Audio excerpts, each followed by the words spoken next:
નમસ્કાર, આપ જોઈ રહ્યા છો સ્પાર્ક ટુડે ન્યૂઝ। સાબરકાંઠા જિલ્લામાં હવામાનમાં અચાનક પલટો આવ્યો અને ગઈકાલે વહેલી સવારે વરસાદ બાદ મોડી રાત્રે ભારે પવન, કડાકા ભડાકા અને ગાજવીજ સાથે વરસાદ શરૂ થયો।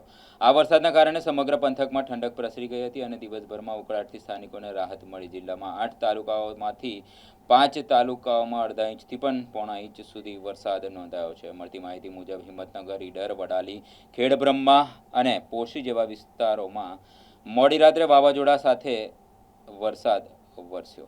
હિંમતનગર અને તેની આસપાસના ગ્રામ્ય વિસ્તારોમાં તેજ પવન અને વીજળીના કડાકા ભડાકા સાથે વરસાદ વરસ્યો હતો। ખેડબ્રહ્મા અને તેની આજુબાજુના વિસ્તારોમાં ભારે પવન કારણે કેટલાક સ્થળોએ હોર્ડિંગ્સ અને વૃક્ષોની ડાળીઓ તૂટી પડવાની ઘટનાઓ સામે આવી છે।